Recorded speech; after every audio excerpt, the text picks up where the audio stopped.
Welcome to the Angry Nerd Podcast. My name is Arshawn Wade, aka the Angry Nerd.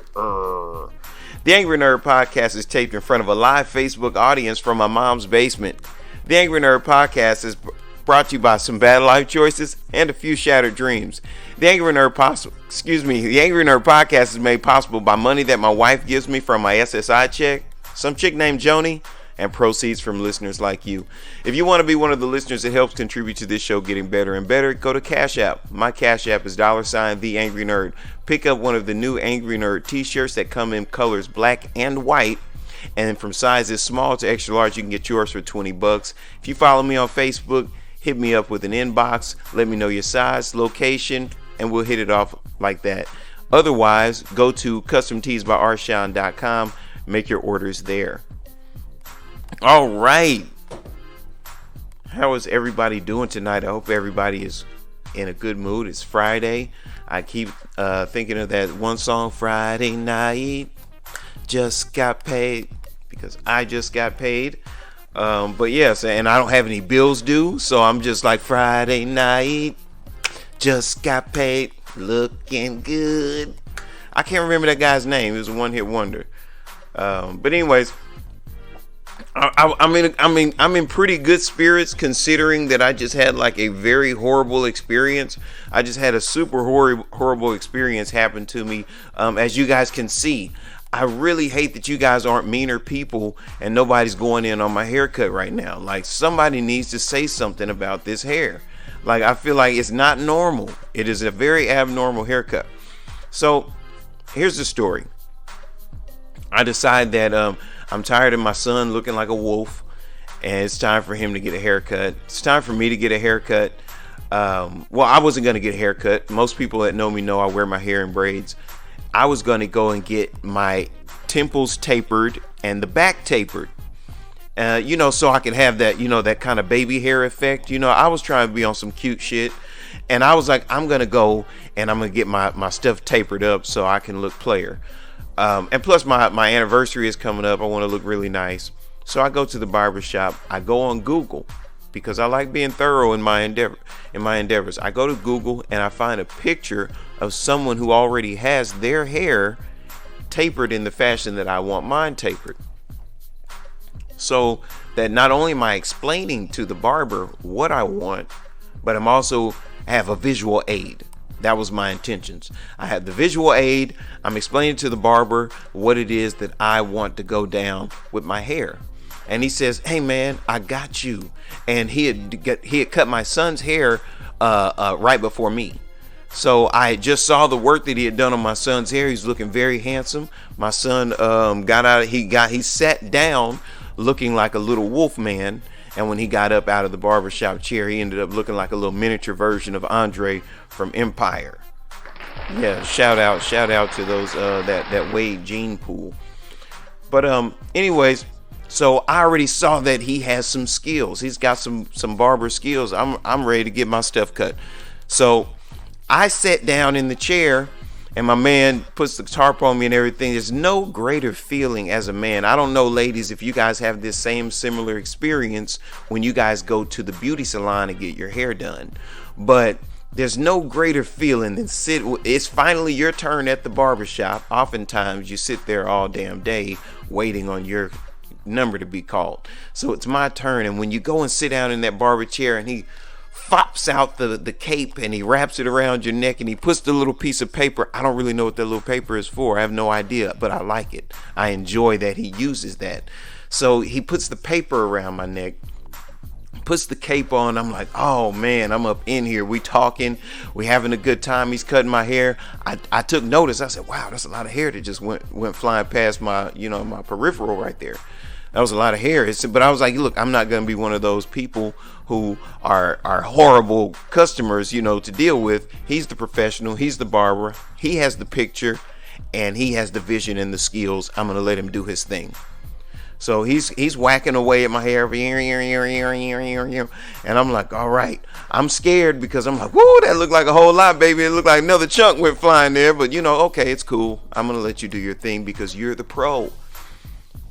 He spins me around and he says, "What do you think?" And I get the mirror and I was like, I think you just kind of fucked me a little bit. Is this a joke? Like, is Ashton Kutcher about to jump out right now and tell me that you've been punked? We're just playing. We're going to give you an all expense paid trip to Jamaica, and we're going to get you some new hair. I'm waiting on some type of punchline, because there's no way in the world you think that the picture that I just showed you matches what this is. Look at this. I don't even know what to call this. I have no idea. It's almost like an afro and a Little Richard. Whatever Little Richard gets done to his hair and an afro. Like I'm the love child of Little Richard and Michael Jackson. ABC 123 Michael Jackson. And that's the way I feel right now. And so I turn around and I'm mortified. Some people may not know this about me. I'm pretty vain. I like the way that I look, and I like to look a certain way, and I don't think that that's a bad thing necessarily.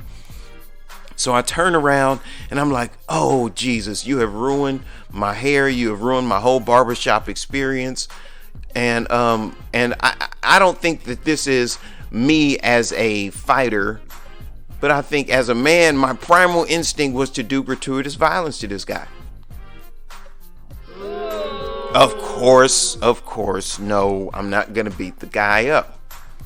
But once upon a time, I did. And that's where I reflected on it, because I left, I was I was almost in tears. I kid you not. He was like, look, man, I'm sorry. I've been doing this a long time. Nobody's ever been dissatisfied. I was like, well, that's on your resume now, buddy. I am dissatisfied. I'm going to pay you. I'm going to go ahead and pay you, even though you ruined my whole barbershop experience, and I'll never come here again. I don't think that it was a serious enough sin for me to say the name of the barbershop and say the guy's name and put him out there on blast. I genuinely think that he just messed up and was like, I'm going to go with it, try to make the best of it, and try to say, I think he messed up. Those who are in the know this is what we refer to as a my nig. This is a my nig. Anybody who has ever had a friend who had just started cutting hair, the last thing that you want to hear while he's cutting your hair is, hey, say my nig.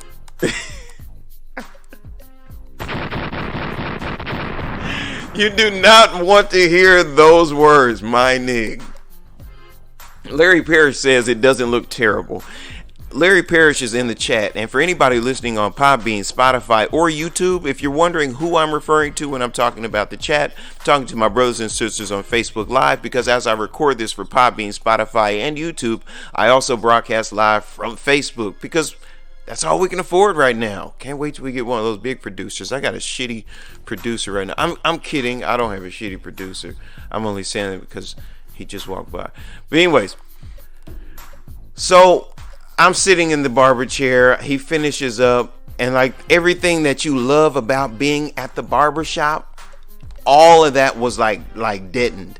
Like even the putting the alcohol, like normally you get the alcohol wipe around your lineup, and you're like, oh, even though it stings, it's a good sting. You're like, ooh, he got me in there, baby. Oh, I'm in the fight now. I got that Steve Harvey lineup. When you feel that sting, you feel special. But see, after a horrible haircut, I took it personal. Like, okay, this nigga trying to sting me. I felt like you're trying to sting me. I took it personal. I took it super personal, and it's one of those situations where, like, my white friends piss me off because all of them say, "Hey, what's the difference between a good haircut and a bad haircut?" 2 weeks. No, not for black people. You know how long it's going to take for me to grow these sides back out and grow everything out back even again? It's going to take forever. It's going to take forever. Bam says, where's Kevin Palmer?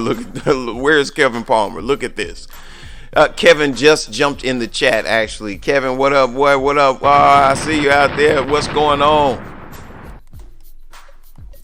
Yeah, so shout out to my man Kevin Palmer. He is the sole proprietor of Damn, I'm blanking on my man's business. Oh, I'm sorry, Wolfpack Elite, specializing in MMA clothing gear. Hit him up. Everything is going. I mean, everybody's doing great things this year. But back to my story about this horrible haircut.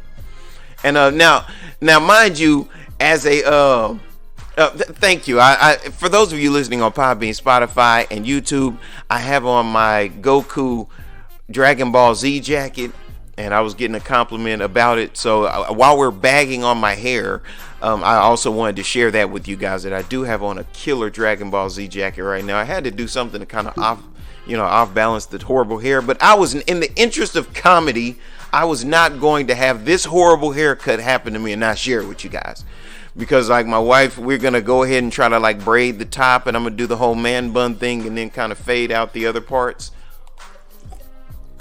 I don't know, but I said, no, I'm going to wait, and I'm going to share this experience with my peeps, because I think that in the interest of comedy, there is something comedic about this whole situation. But anyways, I leave the barbershop and I'm driving, and I'm just I felt so bad, like leaving out of the barbershop that I go to is in the mall. So like you have to walk through the mall. And even though this is like a Tuesday, or a Wednesday, it might have been a Wednesday. Even though it's like a Wednesday, it's still people in the mall. There's nothing else to do in the city, so people are in the mall when the mall's open. And it was so terrible. It was like, it seemed like there was nothing but baddies in the mall. Even though I'm married, you still don't want to look uncool to a baddie. Who wants to look uncool to somebody who's, an attractive person? Nobody. Well, I don't. And I was like, I don't have a hat. I was like, before I left the barbershop, I was like, I don't have a hat or anything to cover my head with. This is the worst day of my life.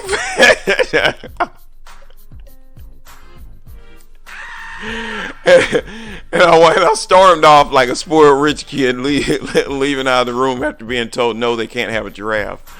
And I went to my car and I drove off and I left, and my son's with me, who was looking, just debonair. He was looking just so handsome. He looked like the crazy brother off Empire. What did I say his name was? Andre?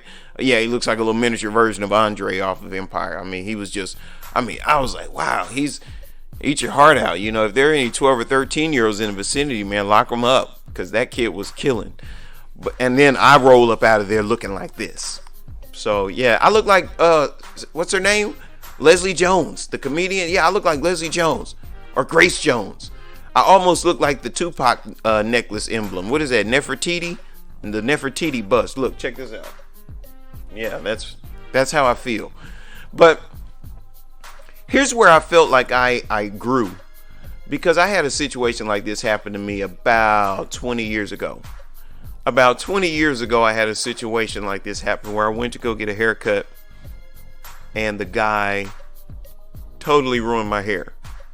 Totally ruined my hair. A lot like this gentleman did this past week.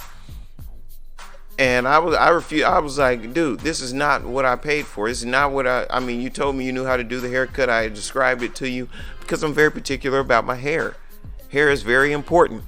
Hair, teeth, that kind of stuff. These are the things that people see when they meet you. My mustache. If I cut my mustache wrong, I'm going to shave it off and just go booty face for like 2 weeks until it grows back.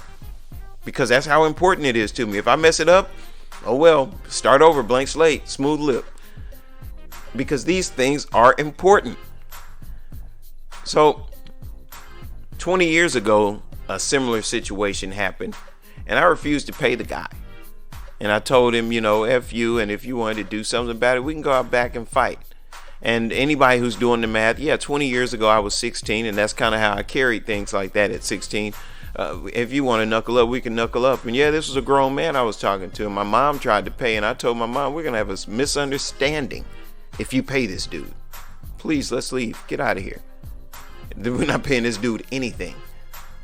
And I left. And that's how I did it. But I don't conduct myself that way anymore. And I looked at the growth, and I know that there's some very normal people. There's some people who don't come from a background similar to mine who are going to think that, how is that growth? Well, you go from being a very volatile, confrontational, down to scrap type person to someone who actually can think, and process emotions. I let the gentleman know that I was displeased with his service. But at the same time, regardless of whether he did a good job or not, because I seen one of my guys said, Bam said he shouldn't have paid him. I'll tell you why I paid him, because he still he performed a service. He's a professional. Even though he has an unhappy customer, he still provided a service. And he was due his compensation for that service. I'm still not happy with the service, but I think that it's only fair to pay someone whether they done a great job or they did do a not so good job. So I think that's very important. That's one of my personal convictions, is to go ahead and pay him, and then you just don't deal with that person anymore. If I loan you some money and you don't pay me back, I'm not going to be looking for you to break your ankles. I just don't loan you money anymore. So it's like that's just kind of how I carry things these days. But I reflected on, and it was like, this is a teachable moment for you. Like, look where you've grown from. Like you thought of you. My mindset was, I should do violence on this guy. Not that I should. I don't advocate for somebody to do violence on somebody over a bad haircut. But I should, in my mind, I should have wanted to. And I was like, but I didn't have a desire to beat the guy up. But I wanted me to have the desire to beat the guy. I was like, you should want to do some harm to this guy. But I was heartbroken. And I was proud of the fact that I've learned how to process my emotions. I was disappointed, and I was sad. I was embarrassed. I was all these other things, you know what I mean? Because once upon a time, it was the only emotion that I could really process was anger. So for me, the big moment is in the fact that I identified all these other emotions and I expressed these other emotions. Of course, I expressed displeasure with this guy. I didn't get loud. I didn't get crazy with him. I just let him. I said, look at this picture and look at my hair. I want you to tell me that these look the same. Oh, I see what you're saying now, man. They do look different. See, I thought we was doing something else with. No, I explained exactly what I wanted. Why would I have a picture if I wanted you to do something else? The something else, I would have found a picture of that and I would have brought that to you. Okay? Look, man, it's okay. It's over. There's nothing we can do. We can't put hair back on. So I'm gonna go ahead and pay you. I'm gonna leave, and we'll figure it. And I told him, and I'm gonna be a man of my word. I'm not giving up on you. I said we'll chalk it up to a bad experience, but I'm not giving up on you. Maybe something cool will come out of this. Maybe a new haircut will come out of this for me. You know what I mean? My wife is trying to kind of convince me that it looks good. She's trying to convince me that it looks good. It doesn't look good. It doesn't feel good. I don't like it. And she's trying to convince me, oh, it looks good. Yeah, it kind of works for you. I want you to keep it up. Keep wearing it. No, I'm not going to keep wearing it. Yeah, that's how my wife sounds in my head. Oh, that's I don't know what she sounds Yiddish or something in my head. Yes, it is good look for you. I like the look on you. No, I don't like the look. It's a horrible look. But I mean that. I'm not going to give up on the guy. I'm going to continue to deal with him. Maybe we'll figure out something. We'll work the bugs out. Maybe we'll work the bugs out. We'll find the fade where it needs to be. We'll put the braids where they need to be, and maybe I'll come with something unique and cool. Because I do come from that era where being unique, individuality was important. Pretty much now everybody does the same, dresses the same, says the same things. It was like we were always trying to make up our own words back in our day.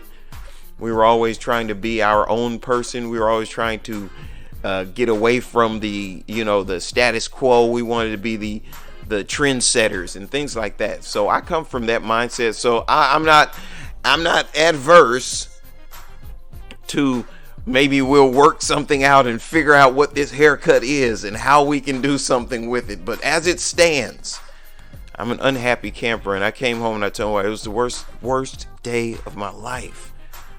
Worst day of my life. And then my other son's running around the barber shop. He's acting crazy. And I was like, look, I'm not mad that he's running around acting crazy. I actually don't care that he's running around acting crazy. I'm just upset because my hair is jacked up. So it is what it is. It is a bad haircut. It's a terrible haircut. And but the thing about it is, for me, like I said, that was the takeaway for me, because I believe that that God reveals himself through our experiences, or who I believe in as God, or my understanding of God. I believe that he works through our experiences, and he works through the people. There's something teachable there. There's a teachable moment there. There is something of value to be brought back from the situations and the experiences that we have.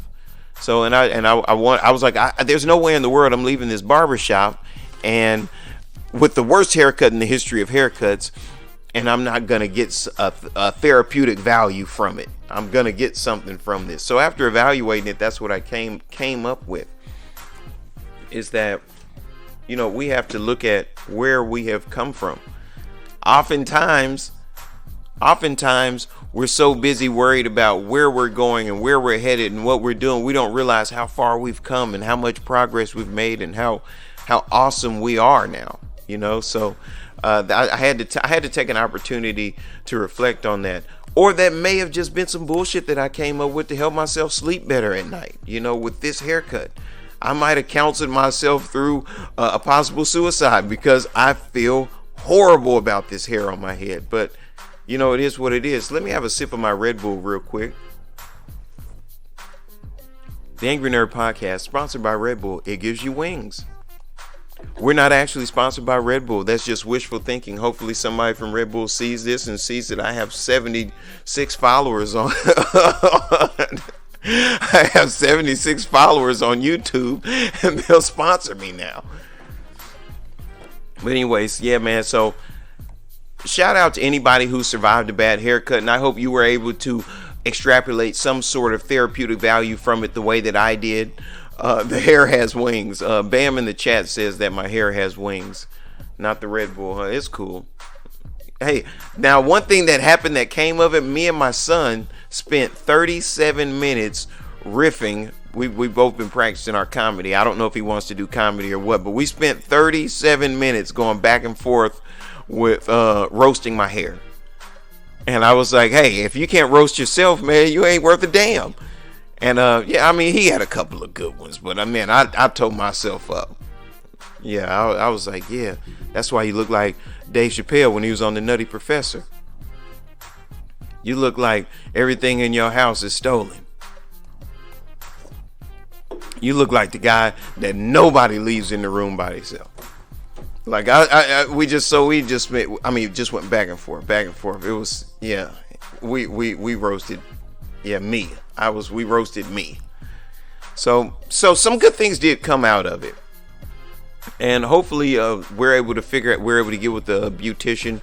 I don't know if my wife's braiding skills are up to par enough to fix whatever this is going on top of my head. So hopefully I end up with the whole man bun situation. I'm not all the way the biggest fan of it, but you know, it'll be all good.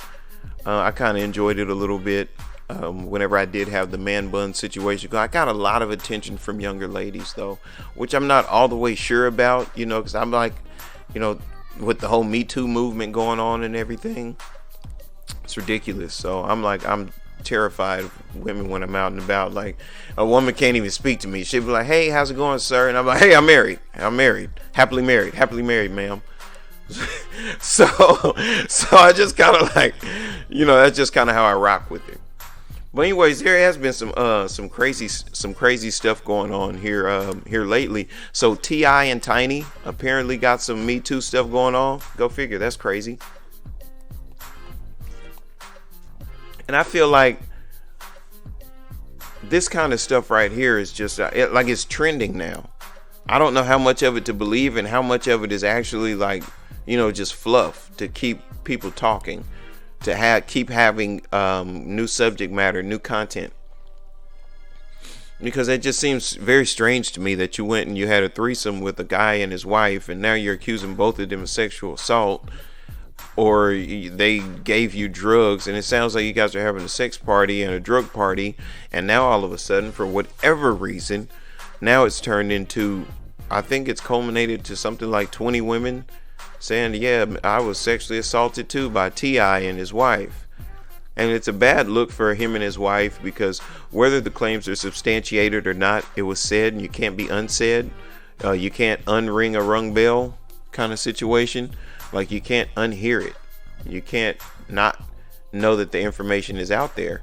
And even if they go to court and they're proven innocent, the fact that it was said is still going to raise eyebrows with people. There are still going to be some people. It's going to come up. T.I. is going to live a long, fruitful, prosperous life as a philanthropist and activist. And then he's going to be in an interview one day, and Gayle King's going to say, well, yes, Tip, can you tell us about the sexual assault allegations of 2020?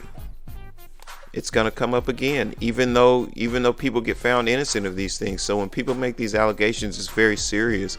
So there's a part of me that hopes these things are untrue, but then there's another part of me that hopes that they are true, because if they aren't true, then these women who didn't tell the truth, they significantly diminish the righteous claims of sexual abuse.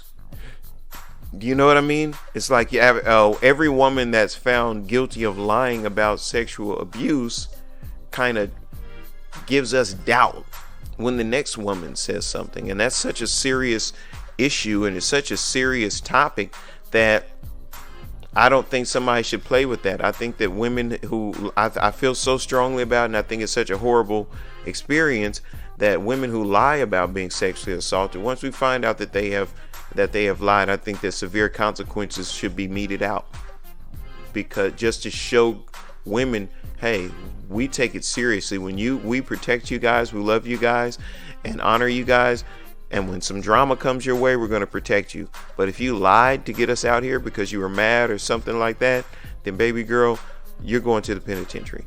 And I think that we would have a lot less false claims and false allegations if it actually went down that way. When people did wrong and were found to be doing wrong, they got penalized commensurately.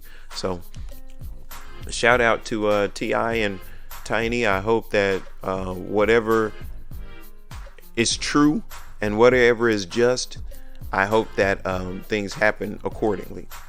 Whether they did or didn't do the thing, I hope that whatever is supposed to happen happens. Whatever is righteous, I hope that happens. So that way I'm not caping for T.I. and Tiny, and I'm not caping for the people making the allegations, because right now they're just allegations. And oftentimes in the court of public opinion, these allegations are the gospel. Oftentimes, because it was said, it's true. That's why the good brother Malcolm X said that media is the real power. The only real power is because the media has the ability to make a guilty man innocent and an innocent man guilty. And that's real power. And we see that happen day in and day out. Oftentimes people will get crucified because of a public perception. Then when the facts come out, oftentimes no one gets an apology. They just wipe their brow and say, "Whew, glad I made it out of that one." Which is very horrible in a bunny ears advanced society, bunny ears technologically sound society, cosmopolitan society. It seems like it would, when someone is wronged in that way, we would go to great lengths, even greater lengths, to repair that person's reputation once it's been tarnished in that way. Oftentimes this isn't the case, though, and that bothers me. That bothers me a great deal, because someone could just say anything. You guys get into it on the internet, and somebody could just say, "Oh, hey man, he got AIDS," and whether it's true or not, even if somebody produces a test and says I don't have AIDS, they're going to be those people. They're going to be those people who are conspiracy theorists who say, Yeah, man, I heard he got AIDS. I mean, the conversation is already out there. The conversation is already out there. So we have to be very careful with the allegations that we make against people, and we have to be very careful when we try to use the legal situation to help us out in social matters. Well, T.I. said he was going to put me in a music video if I, you know what I mean, dropped down and got my eagle on. I dropped down, got my eagle on, and I ended up holding the microphone at the video shoot. I thought I was going to be a video star, video vixen. No video vixen. I ended up holding the mic boom. So T.I. did me wrong. That could be the case. Or T.I. could be a deviant. We can't take that off the table either. Because oftentimes, how many times have we seen these deviants be these charismatic, successful, wealthy, well-to-do guys? And oftentimes, you've read 50 Shades of Grey. We've all read 50 Shades of Grey. Oftentimes, some of the most deviant people are financially successful, well-to-do, people with social status. Oftentimes, these are the people who conduct themselves in that way.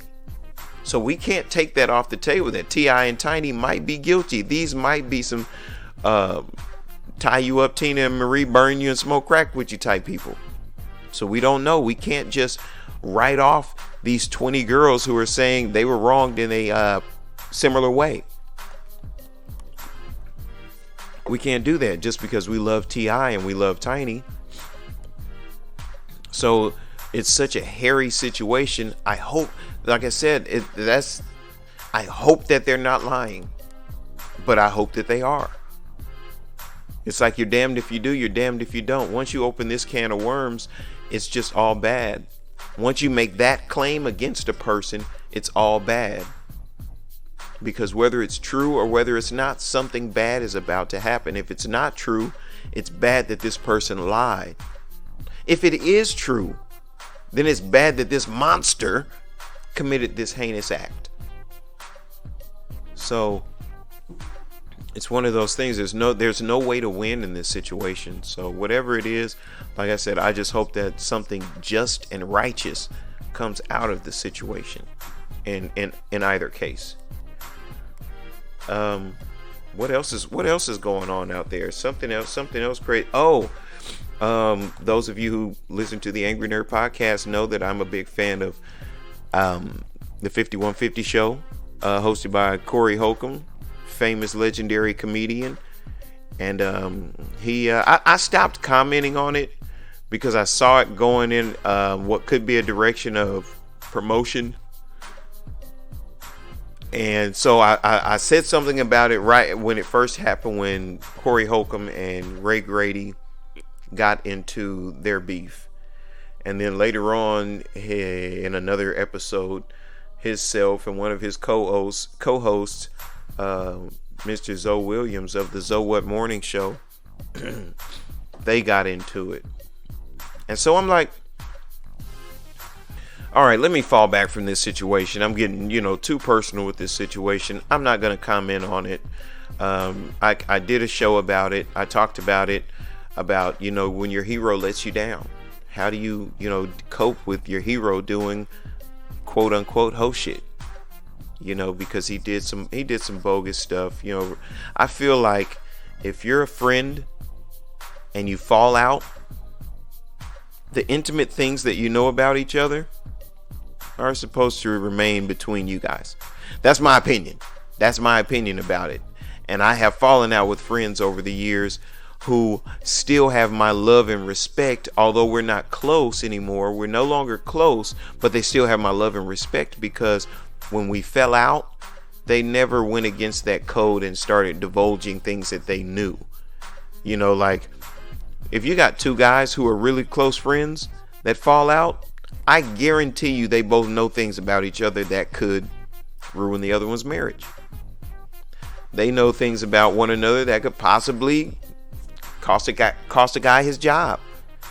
They know things that could cause shame to this guy and his family, oftentimes.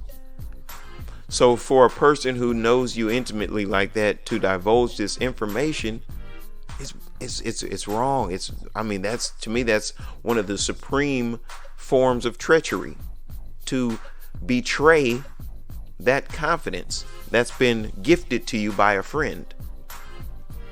So I saw some conduct that wasn't becoming of this person who I'm very fond of. Corey Holcomb, I feel like, is a genius comedian. I feel like the guy is super talented. And as far as man code stuff, until this point, I thought that he was on top of all of that information. And then he conducted himself in a way that I personally believe to be less than manly. I personally believe that he conducted himself in the fashion of an individual who owns a vagina. That's the way I felt. But when I'm talking about personal growth, and I see people fall out, and I see people conduct themselves in a contrary manner to the way that they should be conducting themselves, and I see them reel themselves back in and grow in that bad moment, I'm like, that's what life's about. Everybody who is hollering out, when I was in the streets, I always heard people say, I'm a real N-word. I'm a real N-word. I'm a real one. And nobody was always that. Somebody had to do some hoe shit. You have to figure out the difference between hoe shit and real shit before you can differentiate. You have to be able to differentiate hoe shit from real shit before you can make the decision to be real. So you may have, at some point in time in your life, unbeknownst to you, unconsciously done some hoe shit. And you had to get to a place where you knew what being a real man is about. And I think that John Bradshaw, famous clinician and psychologist, he has the motto, the 8 stages of man, which talks about the 8 psychological stages of man and how you have to go through these 8 stages. You have to go through all these different phases of becoming. The identity crisis phase, which some of us get stuck in. Some of us are still stuck in the identity crisis phase. But there are all these different stages of being a man, and you have to redefine what your thoughts, feelings, and beliefs are about the institution of manhood as you get to these stages. And for a person of my age to watch someone their age, because these guys are in their late 40s and early 50s, conducting themselves in the manner of a hoe. It's disheartening because both of these guys are very relevant. Both of these guys are very knowledgeable. Both of these guys are very necessary for the culture. And so I watched them conduct themselves in that manner, and I was very judgmental. That's why I stepped back and I said, I'm not going to say anything else about the Corey Holcomb, Ray Grady / Zoe Williams situation. I'm not going to say anything else about it. I'm going to fall back from it and watch it unfold and see what comes of it. And then the other day, yesterday I think it was, I was listening to Zoe Williams' show. I was listening to the Zoe What show, and he and Corey squashed things. They reconciled.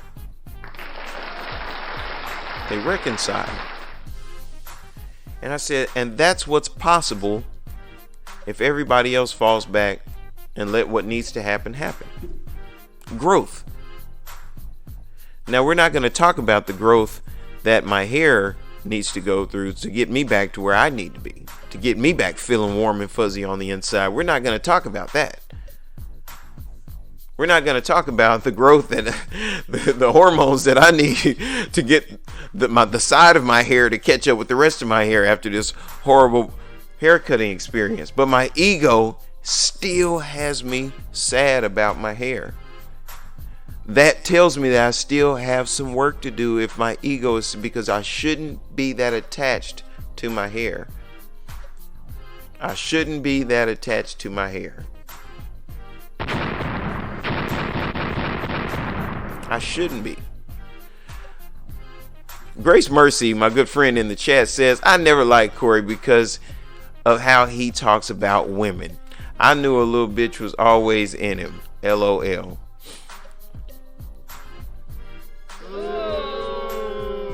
I hope Grace Mercy was able to hear that boo that I just dropped on her ass, because regardless to how you feel, is the information valid?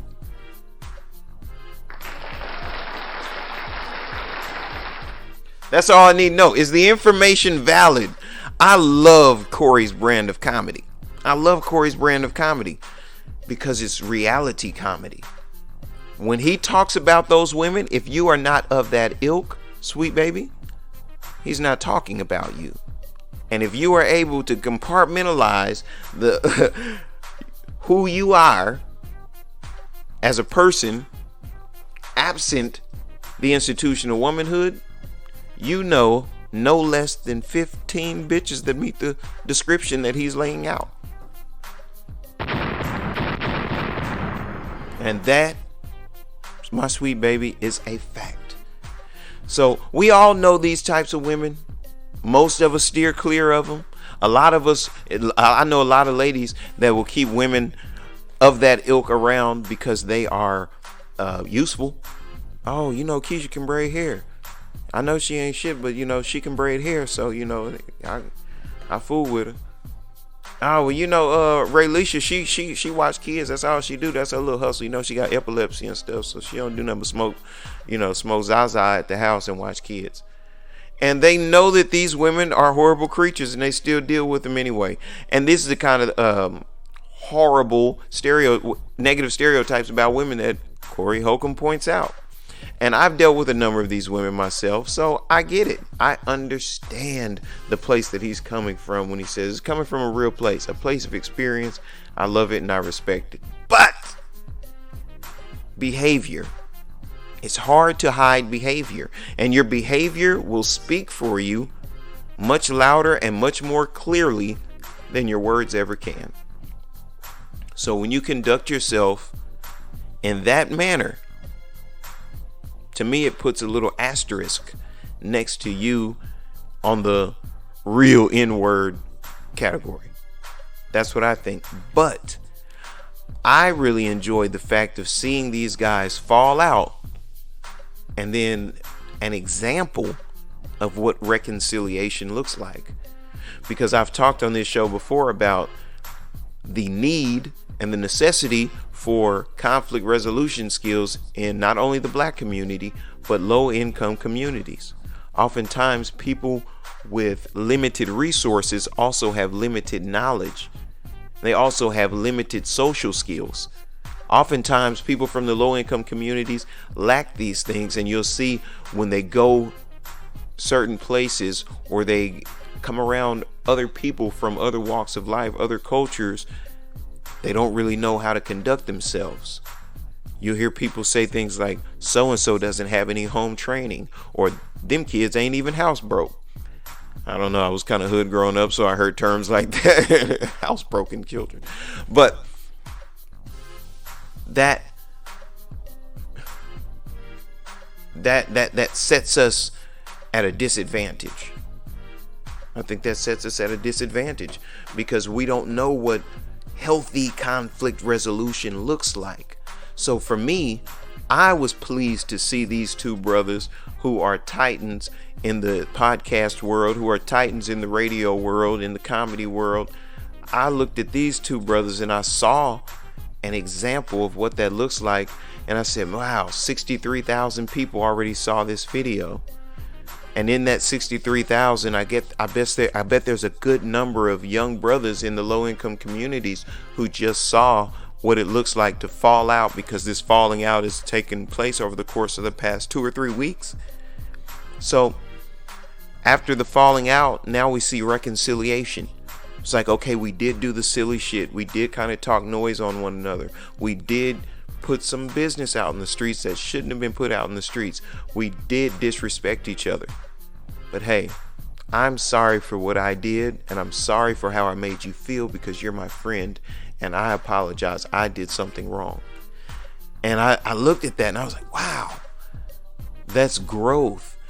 I say that that's growth because I know how difficult it is, how untasty it is to speak that way to one of your brothers. Well, shoot, to speak that way to anybody, to apologize, to recant on something that you thought was a fact, something that you thought was true, and come to find out you were wrong, to have to renege and say, hey, I'm sorry, I was wrong. I apologize. You're my guy, you're my dude, you're my people, and I made you feel badly, and I'm sorry for that, because that's not my intentions, because you're a person that I love and that I care about. So I never want to make you feel badly. I'm sorry for that. That's a very difficult thing to do. It is so much easier to say, man, fuck that dude. That's an easy thing to do. It's very easy. It's so uncomfortable to admit fault. It's so uncomfortable to do it. And oftentimes in the low income community, we haven't had practice doing that. So now you're 20, 30, 40 years of age. Now it's almost impossible to admit fault, to admit your wrongs, to say, hey, I did wrong, to acknowledge a wrong, and then to do the greatest apology. And I stand on this, and I say this all the time. The greatest apology is changed behavior.